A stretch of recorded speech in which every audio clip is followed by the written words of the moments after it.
در آزمون تلویزیونی چشمانداز فعالانه شرکت ورزیدند با سپاسنامه سرفراز گردانده می‌شوند. همچنین طبق قول‌های به دست آورده نوارهای اشتراکیان در سامانه‌های اجتماعی، تلویزیون سیاری و نهادهای مردمی، نوارهای زیرین همچنین طبق قول‌های به دست آورده نوارهای اشتراکیان در سامانه‌های اجتماعی، تلویزیون سیاری و نهادهای مردمی، نفران زیرین با گرفتن جای سوم سزاوار دانسته شدند. زهرا زیایeva از شهر دوشنبه. مبارک باشد.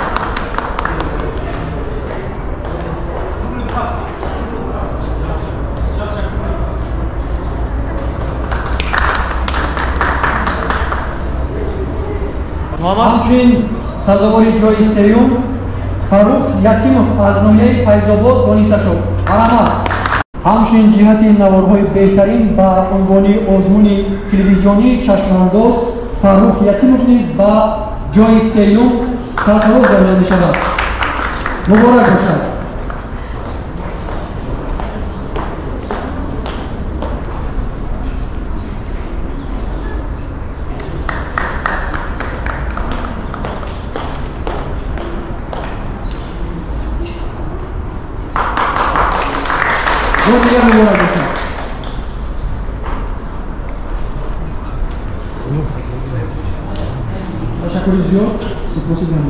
همچنین جایزه‌داران مقام دوم نفران زیر میباشند: سیدمراد کلولов از ناحیه لخش.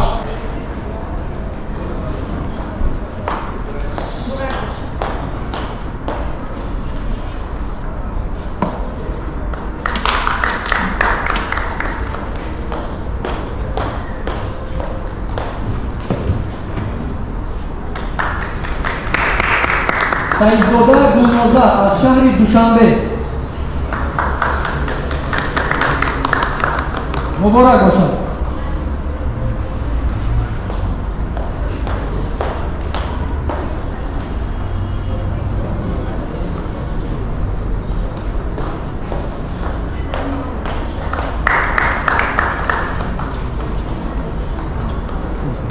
شریفزاده بنیامین از ناحیه شمس‌الدین شاهین. مرحمت.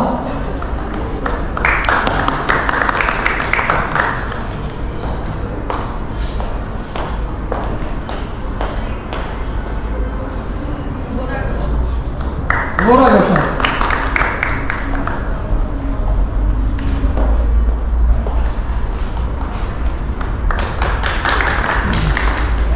تشکر زیاد. غالبان آزمون تلویزیونی چشمانداز دانسته شدند: منوچهر خورشید از ناحیه واسه. مرحمت.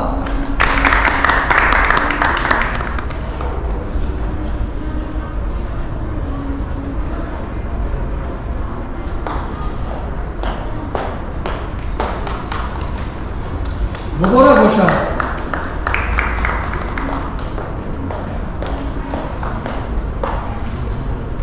جمعبک آدینابکov از ناحیه اشکاشین.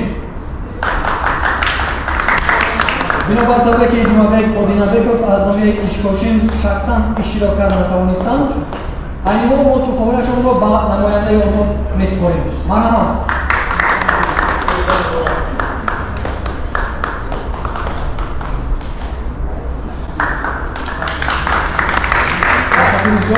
بینندگان عزیز، این بود مراسم جمع‌بستی آزمون تلویزیونی چشمانداز. قسمت‌های دیگری برنامه ادامه دارد. ما را همراه باشید.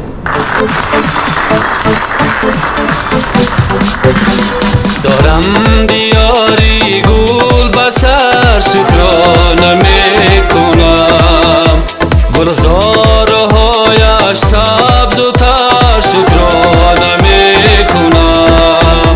با این دلی بینای خود از صبح تا به شام، خورشید بختم جلوه‌گر شکرانه میکنم. خورشید بختم جلوه‌گر شکرانه میکنم، شکرانه میکنم.